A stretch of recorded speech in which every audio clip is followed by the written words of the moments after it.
Bom dia. Inicia a sessão de julgamento da 7ª Câmara Julgadora do Tribunal de Impostos e Taxas do Estado de São Paulo, do dia 8 de setembro de 2022, a qual está sendo gravada e será disponibilizada posteriormente. Vou iniciar a sessão do sistema de debate.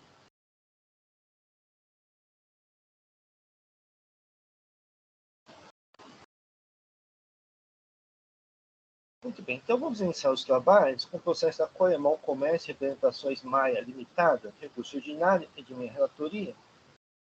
Só um momento que eu vou fazer a registro da presença do patrono.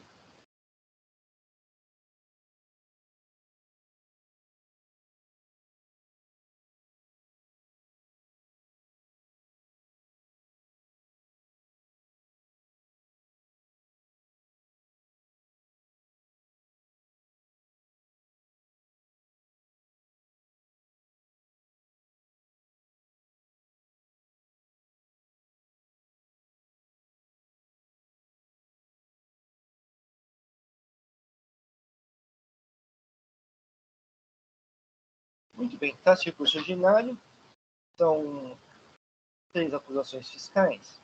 Deixar de pagar ICMS por escrituração dos documentos fiscais referentes a operações tributárias ou erro na aplicação da lei. O autor realizou vendas para estabelecimentos que se localizam fora do Estado de São Paulo com a aplicação da alíquota interestadual de 7% ou 12%. Entretanto, a mercadoria foi entregue a estabelecimento localizado dentro do Estado de São Paulo para industrialização, sem que pudesse comprovar que houve efetiva entrega para o contribuinte localizado em outro Estado. Segunda acusação fiscal, deixar de pagar por meio de recolhimentos especiais o ICMS referente à compra de solventes de outras unidades de federação e sujeitos a regime de submissão tributária previsto no artigo 312 do regulamento de alterações posteriores, cabendo ao remetente da mercadoria na qualidade de sujeito passivo de substituição a responsável pela retenção e recolhimento do ICMS-ST. Terceira acusação fiscal, acreditar-se indevidamente ICMS através da escrituração dos valores de crédito ICMS se refere a aquisições de solventes cuja mercadoria é sujeita ao regime de submissão tributária previsto no artigo 312 do regulamento. Ressalta-se que o autuado possui regime especial atribuindo-lhe a condição de substituto tributário de solventes com vigência a partir de 1 de 5 de 2012. A decisão primeira instância julgou procedente uma auto-infração. Inconformado com a decisão primeira instância, o contribuinte depus recurso ordinário, apresentando as seguintes alegações: nulidade do item 2, decadência do item 1, decadência parcial dos itens 2 e 3, cancelamento do item 1, erro de direito do lançamento, item 2, regime de submissão tributária e da ausência de prejuízo erário, itens 1 e 2, item 2 e 3, recapitulação da penalidade, item 2, legalidade do creditamento, inaplicabilidade cumulativa de penalidade sobre a única conduta, forféria recorrente da ausência de prejuízo erário, necessidade de renovação das multas aplicadas no AIM, inconstitucionalidade do índice de juros de mora, ilegalidade da base de cálculo dos juros previamente ao lançamento de ofício. A determinação fiscal manifestou-se por não prevenir curso ordinário. A protesto de limitação oral, então, doutor Abel, fique à vontade para realizar. Bom, novamente, bom dia a todos. Saúdo a todos na pessoa do vice-presidente, doutor Inácio. Quem também cumprimento pela fidelidade do seu relato, bem resumiu os termos da autuação e os argumentos apresentados na defesa e no recurso. Por isso, eu quero só sintetizar alguns aspectos que me parecem relevantes na defesa dos interesses da Coremol, e entendo ter realmente razão, e por isso pedirei ao final, já com também a participação do Dr. Carmen, o provimento do recurso. Primeiro item do auto de infração apontaria uma pretensa falta de recolhimento de ICMS por diferença de alíquota. Então, antes de entrar no mérito, em preliminar ainda, eu quero frisar que o auto de infração foi lavrado em janeiro de 2016, a empresa notificada em fevereiro, e, no entanto, em maio, foi reconhecida a deficiência do lançamento, houve diligência, foi convertido em diligência, e só voltou, e a empresa só foi intimada em agosto de 2018. Portanto, como os fatos são relativos de janeiro de 2011 a dezembro de 2012, não há dúvida que, a partir do momento em que a empresa finalmente foi intimada do conteúdo final do lançamento tributário, da autuação, lançamento ex officio, já havia decaído.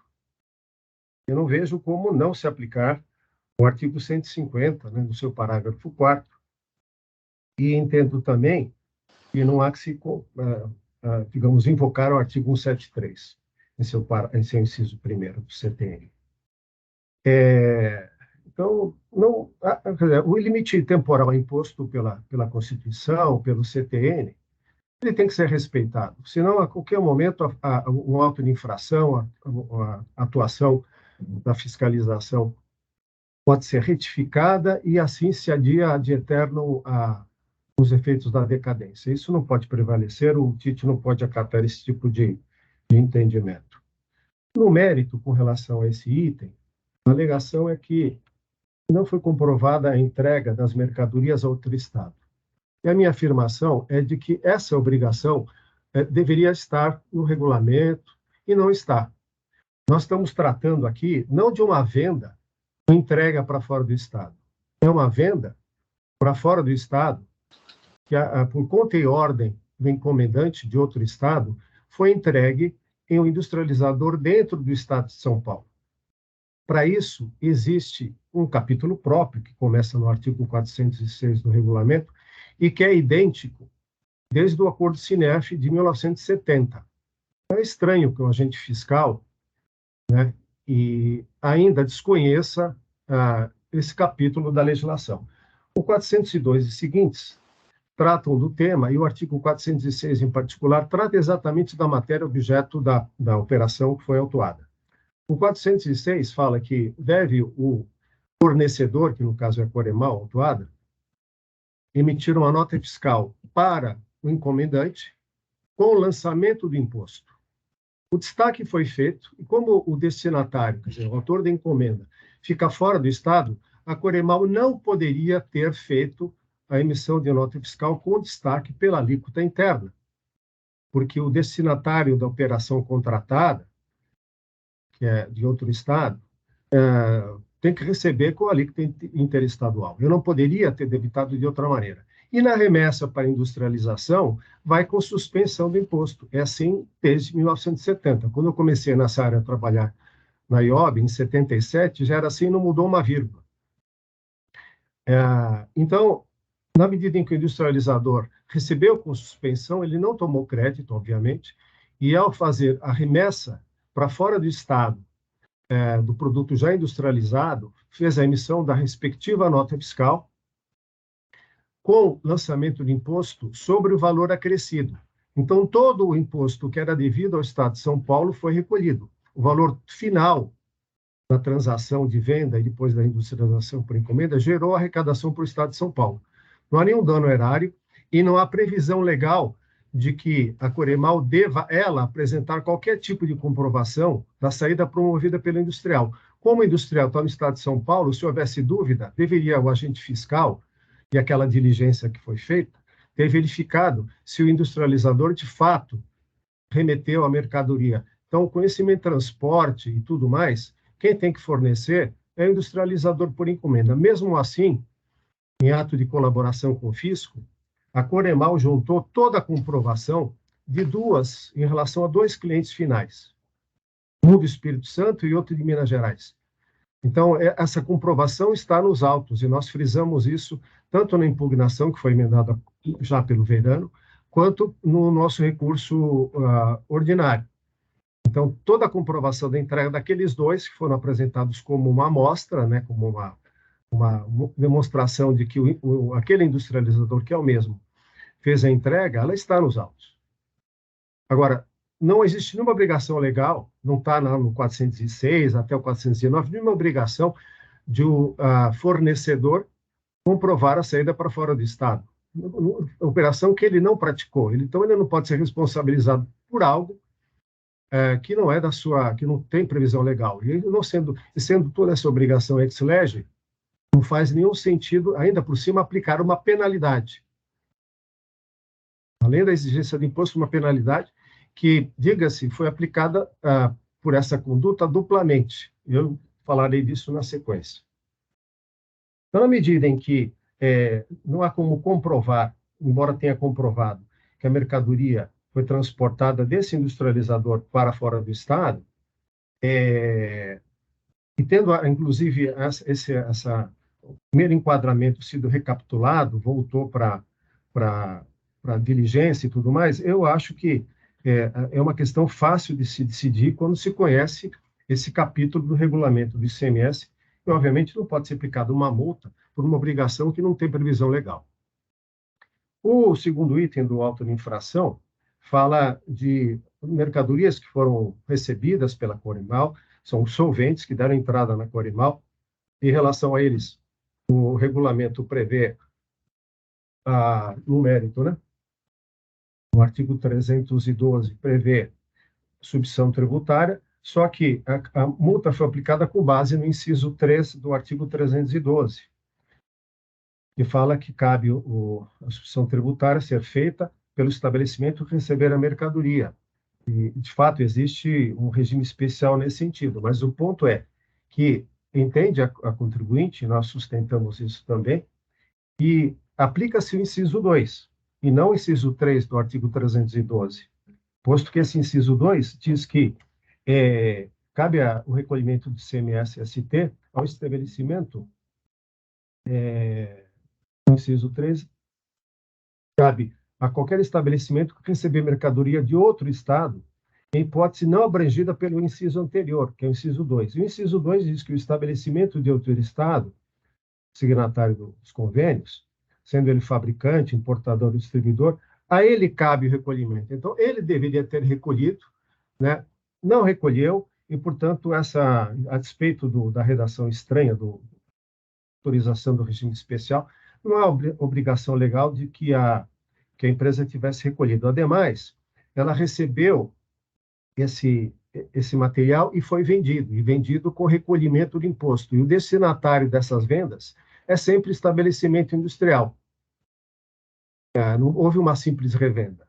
Então, o Estado de São Paulo, onde se situa também industrial, arrecadou todo o ICMS, porque não só sobre o valor da mercadoria que entrou e gerou crédito, também sobre a mercadoria que foi industrializada, arrecadou o imposto. E aqui também cabe, como já mencionamos, toda aquela questão ainda em preliminar,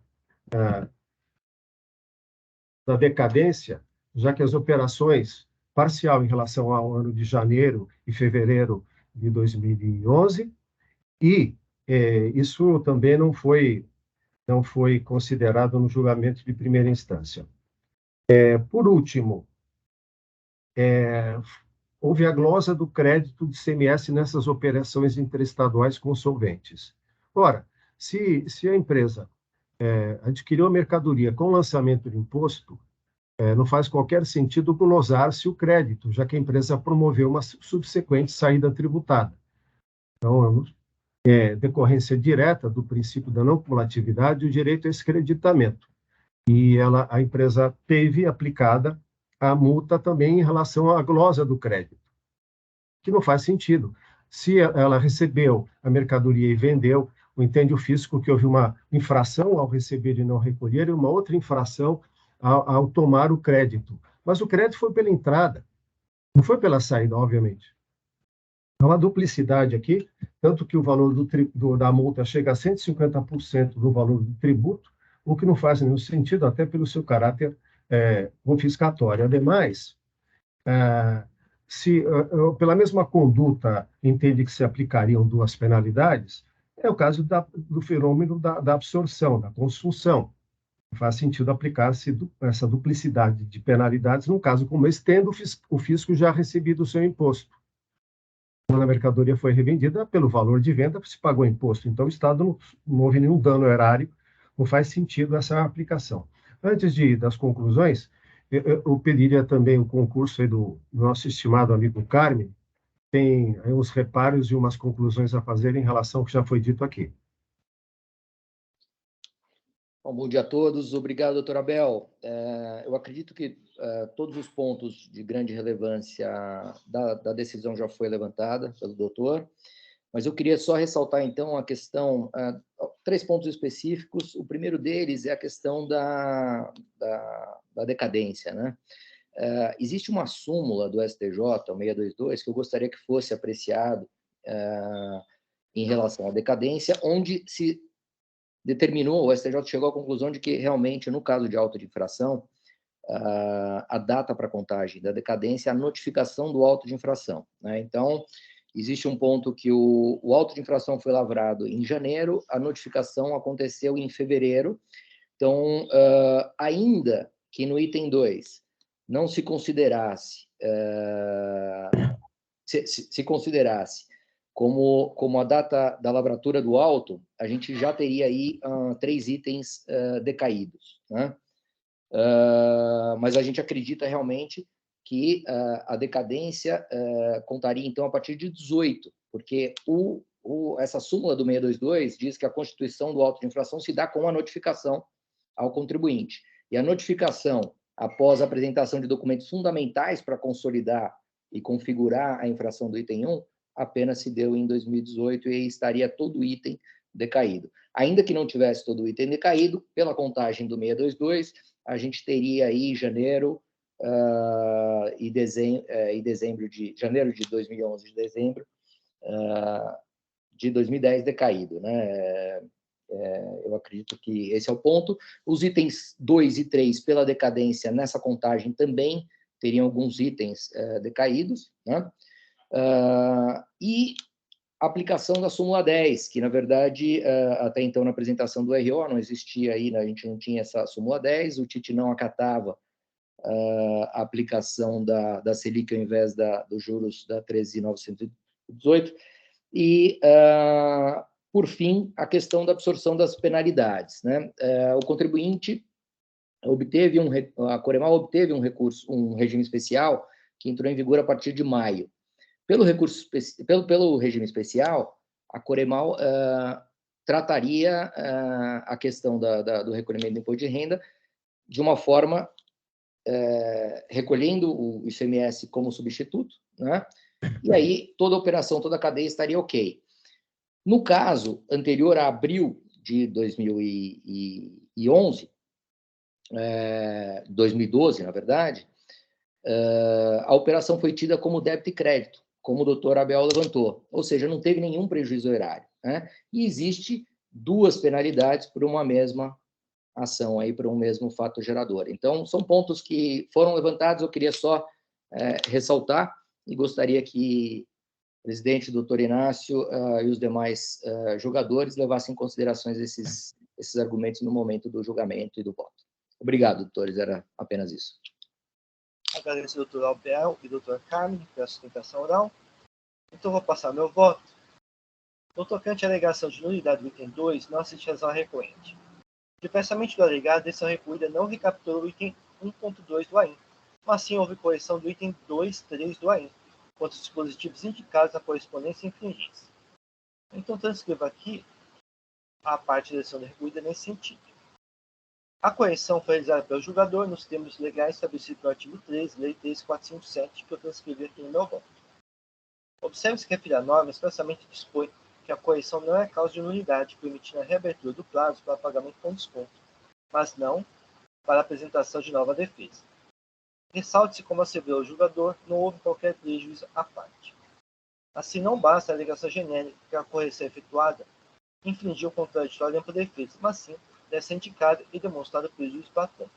Nesse sentido, Fernando Moraes Sabri expõe: identificar prejuízo significa fazer reconhecer o prejuízo ou mostrar o prejuízo.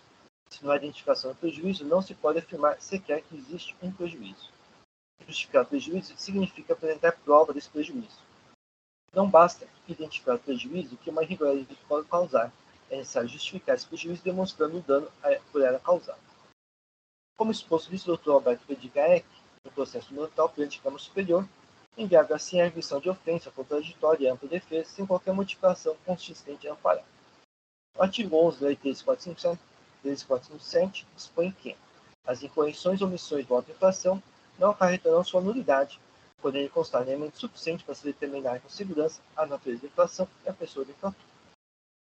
A correção efetuada não terá a pessoa do infrator nenhum tipo infracional, permanece intacto no seu relato e sua capitulação, no artigo 85, inciso 2, a linha J, combinado para os primeiros, 9 e 10 da Lei 6374. Assim, não há causa para pretender nulidade, destaque não foi a pretensão da autuada. Relativamente à alegação de decadência do 1.1, não existe razão recorrente. A diligência determinada pelo julgador não promoveu qualquer alteração no orçamento, quer contra o sujeito passivo, quer contra as infrações imputadas, quer contra os valores exigidos, tanto que não foi realizada qualquer retificação referente das matérias, ou seja, o conteúdo material da acusação fiscal manteve-se intacto. Assim, o lançamento resta intacto desde sua origem, ou seja, lavado em 29 de 1 de 2016, referente ao período de 1 de 2 de 2011 a 1 de 1 de 2013, não havendo, portanto, a decadência pelo artigo 150 do Código de 70. Mesmo na hipótese Rent-Hart, a Câmara Superior se pronunciou no mesmo sentido, no processo mental dos relatoria do Dr. Adolfo Bergamin. Afinal, Rent-Hart, levado a efeito dos processos, não modificou nenhum conteúdo material da acusação fiscal, apenas tão somente sua organização formal para acelerar acusações implícitas específicas. Com base nessa premissa, ainda tem um encontro faseador mais antigo da data tal, então não há consumação para decadenciar no presente caso, bem se considera o artigo 150 para a parte 70. Houve sim a preservação do contraditório e ampla defesa para que a autora pudesse apresentar suas alegações contra os novos documentos juntados pelo ofício. Assim, não apoia a alegação de decadência do item 1.1 do AI. Quanto à alegação de decadência parcial dos itens 2 e 3, passos por no atendimento. A outra inflação foi lavada em 29 de 1 de 2016, assim, a partir dessa data, cessou a eventual inércia do ofício, ou seja, a contagem para o decadencial cessou nessa data. O item 1.2 do AI refere-se à acusação de falta de pagamento. Assim, em regra, é regido pelo prazo decadencial previsto no artigo 150 ao 470. Nos casos altos, as operações foram declaradas ao fisco uma vez que foram escrituradas. Nessa hipótese, a Câmara Superior majoritariamente pronunciou o seguinte sentido: no processo imortal, voto vencedor do Dr. Alberto Politicare, justamente no sentido da aplicação do artigo 150 ao 4 CTN das infrações de falta de pagamento do imposto. Não havendo nos casos, nos autos de imputação de dolo ou de simulação, quanto o item 1.2 do AI, em respeito ao decidido pelo superior, aplica a regra do artigo 150 para o 4 CTN para a contagem para o decadencial, quanto ao referido item 1.2. Assim, cancela o subitem 2.1 no PDF de folhas 5. Já o item 2.3 do AI trata de infração de relativa ao crédito de imposto, assim aplicada a regra do artigo 173, inciso 1 CTN, como pacificado pela súmula 9 desse TIT. Assim, não se verifica a alegada decadência contra o item 2.3 do AI, uma vez que foi lavado em 29 de 1 de 2016 e a exigência refere-se ao período de 1 de 2 de 2011 a 1 de 5 de 2012. No tocante ao médio item 1.1, do AI expõe as razões. No caso dos bens altos, a aplicação da lei interestadual e o artigo 406 do regulamento não são incondicionados, mas sim sujeitos à condição resolutiva, ou seja, que as mercadorias retornem fisicamente ao adquirente localizado nesse estado. Nesse sentido, a decisão normativa CAT 3 de 2003 assim expôs. Menciona que remeter a mercadoria por conta e ordem do estabelecimento comprador ao estabelecimento industrializado nesse estado. Entende a consulente que deverá emitir duas notas fiscais, na forma descrita no artigo 406 do regulamento, uma em nome do estabelecimento adquirente, com destaque semestre, e outra, sem destaque do imposto, para acompanhar o transporte da mercadoria para o estabelecimento industrializador. Isto posto em dado, tendo em vista que a mercadoria vendida será destinada ao estabelecimento industrializador localizado no estado de São Paulo, necessitamos saber se a alíquota do ICMS da nota fiscal de venda será interna ou interestadual, visto que a mercadoria foi vendida ao estabelecimento fora do estado, porém, fisicamente não sairá do estado de São Paulo.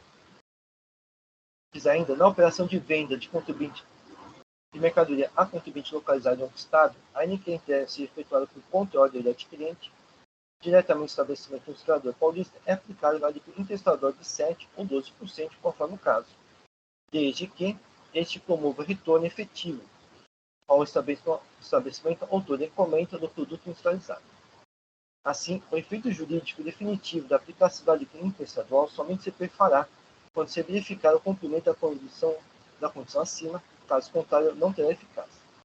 Conforme declara de Silva, deste modo ocorre quando a convenção ou ato jurídico é puro e simples, exerce sua eficácia desde logo, mas fica sujeito a evento futuro incerto, que lhe pode tirar a eficácia cumprindo a relação jurídica anteriormente formada.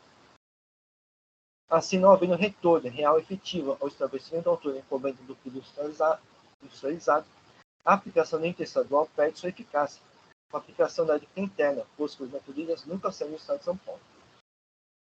A emissão de notas fiscais considerando a operação interestadual não é suficiente para que as operações sejam consideradas como tal, uma vez que o que define o fato geral do ICMS é a saída das mercadorias, artigo 2º, inciso 1 da Lei 6374, e o que define a operação como interna ou interestadual é a destinação efetiva das mercadorias, artigo 34, inciso 1, 2 e 3 da Lei 6374. Neste sentido, no caso interno, a aplicação a priori da alíquota interestadual decorre de uma presunção ou pressuposto que as mercadorias, ao final da industrialização, estão destinadas ao estabelecimento em outro Estado, mas tal presunção ou pressuposto tem de ser efetivamente confirmadas, como consta na sua normativa CAT 3/2003. E o seguinte: a resposta à consulta tributária 7602/2015 expõe tal presunção ou pressuposto. Com efeito, nessa operação, pressupõe que haverá saída física da mercadoria remetida com destino ao estabelecimento autor da encomenda, situado em outro Estado, na medida que a mercadoria resultante da industrialização deve necessariamente ser remetida a este. O beneficiário da aplicação de reduzida interestadual é a autuado, ou seja, o imposto controvertido refere-se a operações realizadas pelo autuado e não pelo industrializador. Assim, ela tem interesse, e, consequentemente, diversamente do alegado, o dever de acompanhar o adimplemento referida à condição, uma vez que, não havendo essa, haverá repercussão a ela, com o rompimento da relação jurídica anteriormente formada, e, por conseguinte, a residência do imposto referido a menor que a recorrente conforme acima exposto. Assim, a autora deveria apresentar provas de que houve efetivo retorno das mercadorias por evento entre seus clientes localizados em outros estados, que poderiam ser obtidas junto aos instaladores ou tais clientes que participaram das operações triangulares, procedimento este que a recorrente obteve exemplificadamente. Observe o entendimento da ministra Assucete Magalhães do STJ. Realmente é óbvio que, se comprovada a desvio do contribuinte vendedor na verificação irregular da operação, ou na qualidade de comprador, ou na ausência de culpa inigendo ou invigilando, poder-se-ia, em tese, atribuir a responsabilidade pelo pagamento do imposto eventualmente devido. A indicação de exemplo, 4 operações de universo centenas não é suficiente para o alcançamento integral da acusação fiscal, uma vez que trata de operações distintas, ou seja, cada uma delas expõe específico fato gerador. Analisando as provas trazidas os recursos relativos aos referidos exemplos, de acordo com o que seja relevante para esclarecimento da matéria de fato, se o verificador tem impugnação fiscal ter a oportunidade de se manifestar suas contra-razões, respeitado assim o contraditório, entendo que estou demonstrado a veracidade do retorno das mercadorias, a Home, Indústria e Comércio de Produtos Químicos Limitada, CNPJ total, folhas 9.143 a 9.145, só, e ACLA, Indústria e Comércio Limitada, folhas 9.146 a 9.151, relativamente às notas fiscais 99323, 96387, 87319 e 87679, que constam demonstrativo do fisco, as folhas tais e quais, referente ao item 1, assim exclui as relativas tais notas fiscais por insubsistência da acusação fiscal contra elas. Em relação às demais operações, são objeto do item 1, estando ausentes provas de retorno dos compradores de outros estados corretos aos agentes fiscais, por tudo quanto exposto acima. A alegação de inexistente prejuízo ao erário não socorre recorrente. A Câmara Superior rechaçou tal argumento, como processo RT3 367-416-2008. Ademais, houve prejuízo, uma vez que o imposto devido não foi recolhido no momento de terminar a legislação, e nem pela autuada que praticou os fatos geradores relativos ao item 1 do AIN.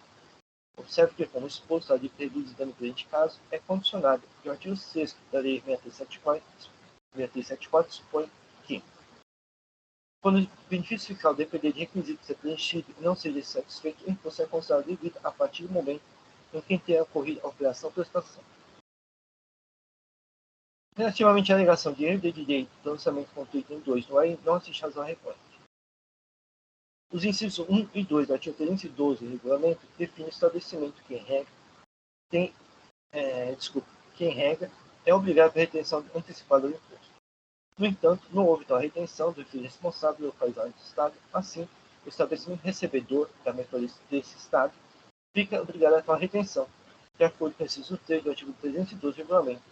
Obrigação essa que não foi cumprida pelo autuado, ou seja, ela infringiu o referido da norma legal, estando, portanto, a correta indicação referido à norma no item 2 do AIN. O artigo 66C da Lei 974 consta expressa relativa à infração, que só ausência de indicação de infringência não macula o lançamento. O artigo 11 da Lei 13457 dispõe que as incorreções e omissões da autuação não acarretarão sua nulidade, podendo constar elementos suficientes para se determinar, por segurança, a natureza da infração e a pessoa do infrator.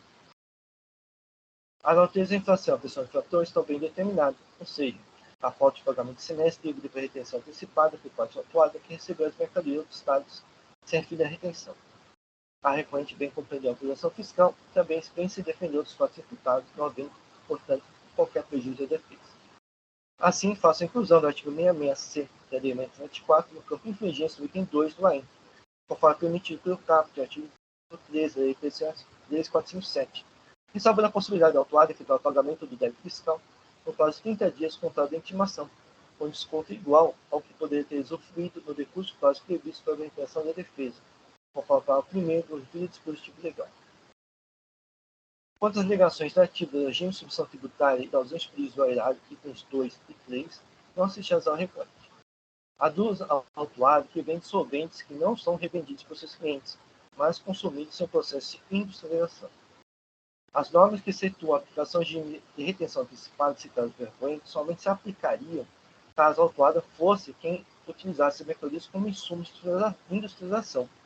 No entanto, não se trata dessa situação, pois ela é comerciante atacadista, que, conforme deduzido por esta, os seus clientes é que utilizarão as mercadorias no processo de industrialização. Assim, tratar-se-ia de evento futuro incerto, ou seja, da aquisição de mercadorias pelo autuado, os seus futuros clientes, ou seja, ainda não determinados, deverão utilizá-las como insumo em processo produtivo.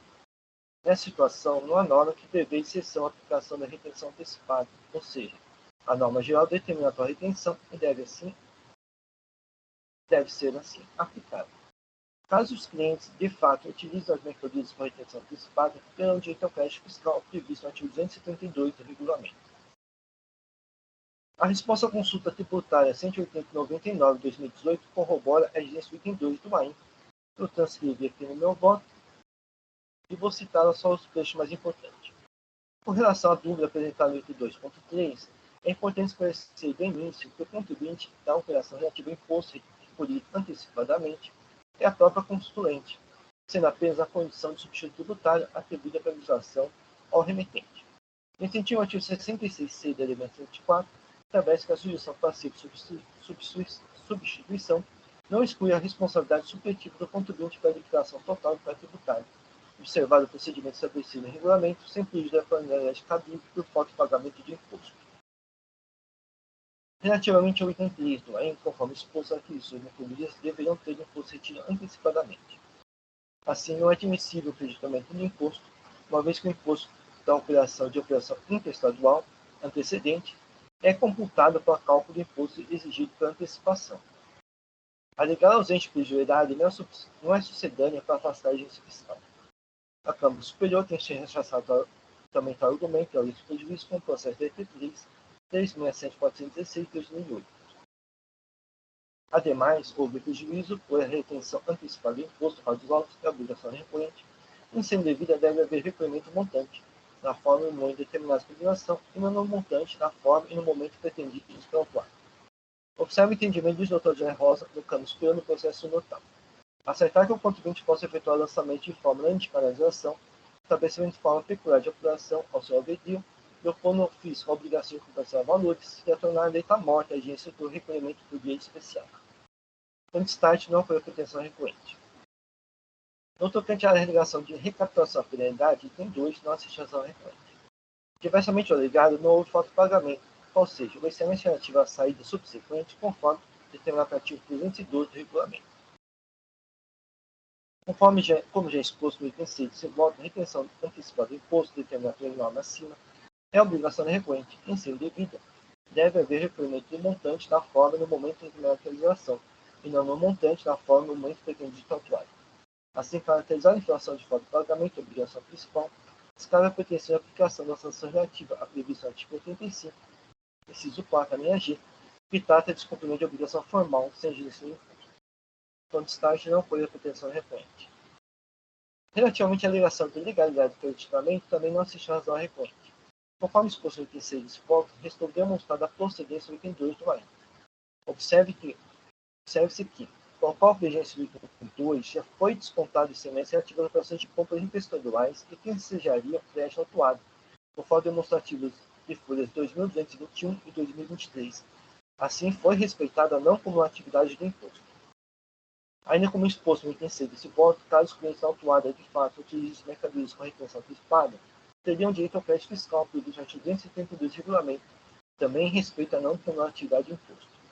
Diversamente do alegado, as empresas vendedoras não reconhecem ICMS no Estado de São Paulo, uma vez que estão localizadas em outros estados. Assim, o ICMS tendente nas operações foi recolhido aos referidos estados de origem das mercadorias. As empresas vendedoras deviam ter recolhido o ICMS com antecipação, conforme o artigo 22 do regulamento, mas não fizeram, ensejaram a cobrança autuada, ou seja, também não houve recolhimento desse imposto no Estado de São Paulo.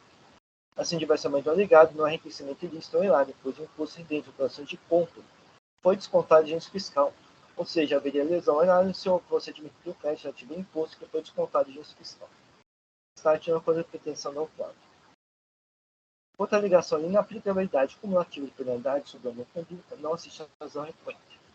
Observe que tal argumento não constou da defesa, originariamente apresentado pelo autuado, foi 5.637 e 5.663, mas apenas após a reabertura do prazo para a apresentação da defesa do item 1 do AIN, como determinado pela decisão de folhas 9.061. Assim, não houve a reabertura de prazo para a apresentação da defesa contra os itens 2 e 3 do AIN, os quais se referem à presente alegação, que dessa forma é absolutamente intempestiva, razão pela qual o julgador não poderia apreciá-lo sob pena de proferir pressão extra-petita. O ato de pagar ICMS ou pagar o ICMS, item 2 do AIN, é independente do ato de creditamento indivíduo, item 3, uma vez que cada um pode ser praticado de forma independente do outro, ou seja, cada qual exigindo a si, por si, autonomamente, a respectiva infração de legislação tributária. A falta de pagamento decorreu do ato de não efetuar recolhimento do imposto por meio de vias de recolhimentos especiais, e o crédito devido decorreu de ato totalmente diverso, qual seja de escritura do imposto como créditos fiscais. Assim, são atos totalmente diversos e não se pode considerar que um seja a fase do outro, tanto que poderia haver falta de pagamento sem crédito indevido, caso não houvesse a escrituração do imposto como crédito.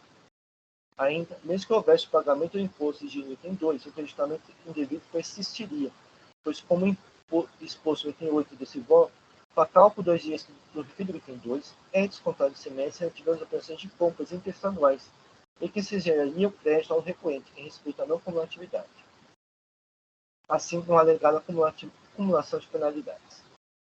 As decisões citadas vergonham tratam infrações diversas às dos itens 2 e 3 do AIN, assim não constituem situações paradigmáticas. Site não foi pretensão da recorrente. No tocante à alegação de boa-fé da recorrente, além de coisa erário, necessidade de renovação dos multiplicados do AIN, não existe razão recorrente. Como já exposto no item 6 desse voto, a ligação de origem prejudiciada não é sucedendo para afastar de progressão fiscal. Ademais, houve prejuízo por retenção antecipada do imposto nos casos altos é obrigação recorrente, e sendo devida deve haver recolhimento do montante na forma e no momento determinados pela legislação, e não no montante, na forma e no momento pretendidos pela autuada. Nesse sentido, já citando novamente o Dr. José Roberto Rosa, de acordo com o item 7 desse voto, não se tratou de descumprimento de obrigação acessória, mas sim principal, uma vez que não houve recolhimento do imposto no montante, na forma e no momento determinado pela legislação. A matéria relativa à proporção das penalidades aplicadas está classificada como superior. Nesse sentido, observe o entendimento exposto no processo da RT8, 40.42.406, 2014, relator Dr. Antônio Augusto Pereira de Carvalho. O artigo 527-A do regulamento é inaplicável aos clientes altos, uma vez que a agência do imposto para todos os 3 itens aplicatórios do AIN, fator impeditivo ou objetivo para sua aplicação, independente do dolo ou fraude de formulação, conforme o seu cálculo. Não destaque não pela pretensão da recorte. Relativamente ao juros, a súmula 10 foi revisada nos seguintes termos. Os juros de modo aplicáveis ao montante do imposto e da multa de alta inflação são limitados à taxa referencial do Sistema Especial de Liquidações Custódias (SELIC). O artigo 52 da Lei 347 determina o caráter vinculante da súmula para o usuário desse título, assim sua observância é obrigatória. Então, destaque limita a aplicação dos juros na taxa Selic. A matéria relativa à atualização de cálculo da multa foi bem apreciada pelo Dr. Paulo Gonçalves da Costa Júnior no julgamento do processo RT12, 1033, 292-2011, que prescrevia aqui no meu voto. Por fim, a atualização de cálculo da multa está classificada nesse título na súmula 13. O artigo 53 da Lei 3457 determina a cada 28 da súmula os pontos órgãos desse título a ser sob serviço obrigatório, como já exposto. Então, destaque, né, que o movimento de recurso contra a matéria. Então, finalizando meu voto, foi exposto o incidente parcial provimento de recurso ordinário para excluir o subitem 2.1 do DDF folha 5 e as agências relativas às notas fiscais 99323, 96387, 87319 e 87679, pontos demonstrativos do ficho de folhas 1248 e 9058 a 9060, referente ao 81 do AIM, e limitar o juro da taxa Selic, mantendo no mais as demais agências fiscais em sua integralidade. É só uma licença aqui que eu vou fazer uma pequena correção nesse voto de um erro de digitação.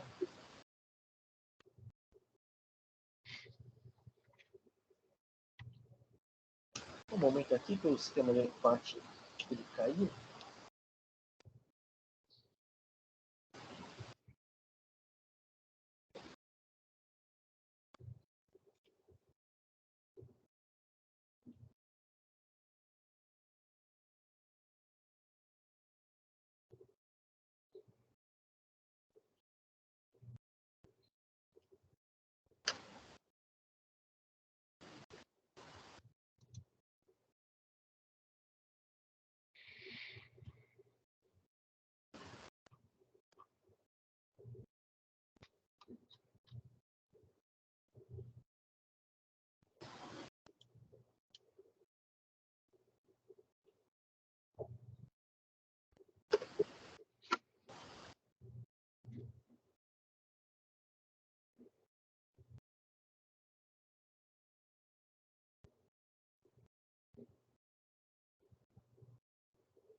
Muito bem. O voto está registrado, o processo está em discussão. Inácio, Sim. dúvida. As notas que você cancela são as que o contribuinte indicou por amostragem no recurso. Como exemplo, isso. Mas você tem outras notas juntadas também. Eu vi que o processo é bem extenso. Eu fiquei com algumas dúvidas no voto. Posso tirar em vista? Não só em relação a isso, a questão da decadência e da construção também me deixaram confuso aqui. Tranquilo, doutor Alexandre. Pode Tem tirar problema? à vista. Não tem problema algum. É um processo um pouco complexo, né? São muitas ligações, né? Então, fique à vontade para solicitar a vista, doutor Alexandre. Tá.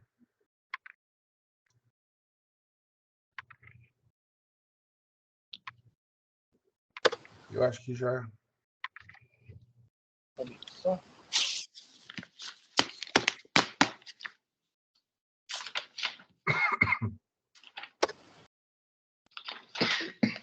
Muito bem. Então, visto esse conselheiro, doutor Alexandre, agradeço ao doutor Abel, doutor Carlos e aos demais. Muito obrigado. Consegue retornar em breve. Obrigado a todos. Obrigado. Obrigado, doutores. Bom dia. Ótimo dia.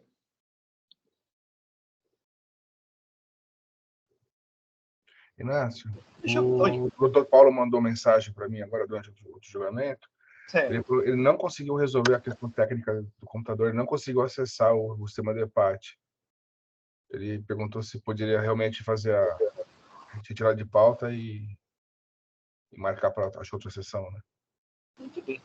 Então, só um momento, só. Eu vou... Então, doutor... O tema de empate está me hoje. Doutor Luiz Roberto, então, o processo da Amazon, eu vou retirar de pauta, né, e vou votar oportunamente. Tá bom.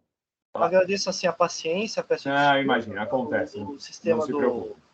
tem algum problema no sistema aqui. Então agradeço a presença do doutor e dos demais. Tá bom. E sai publicado novamente a pauta, né? Isso, é complicado novamente a pauta. Semana que vem a pauta já está montada, então não vai ser semana que vem, né? Vai ficar para os posteriores. Tá bom, combinado. Até logo, gente. Bom trabalho para vocês. Muito obrigado. Obrigado pela atenção. Tchau, tchau. Até mais.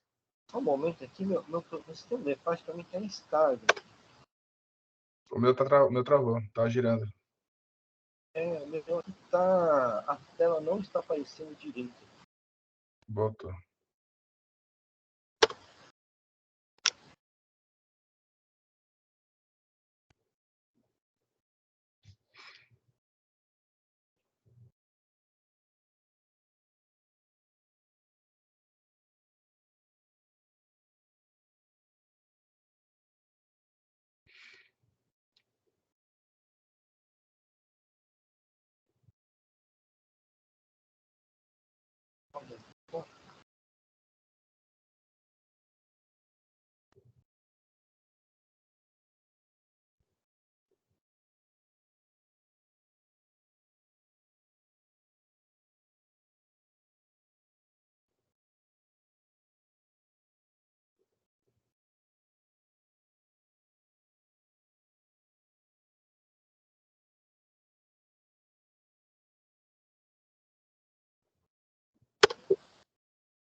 O sistema de parte está bem instável.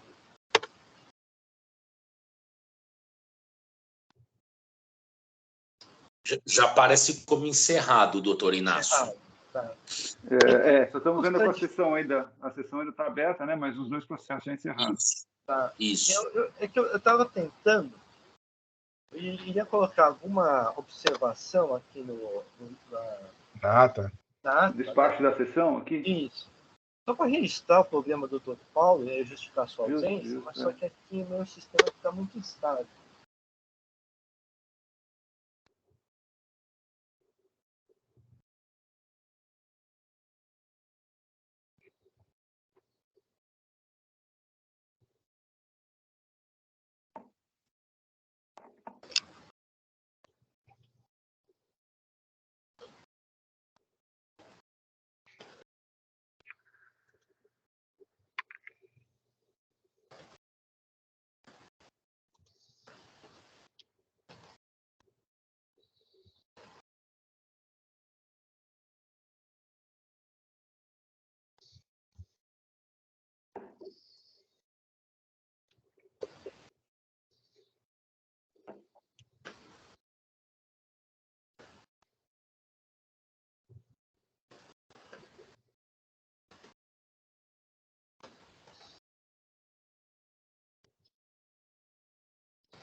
Eu estou escrevendo aqui no espaço de sessão, em face de problemas técnicos, o Dr. Paulo Maceta não conseguiu acessar o sistema de parte. Assim, foi retirado de pauta o processo no qual ele era o relator.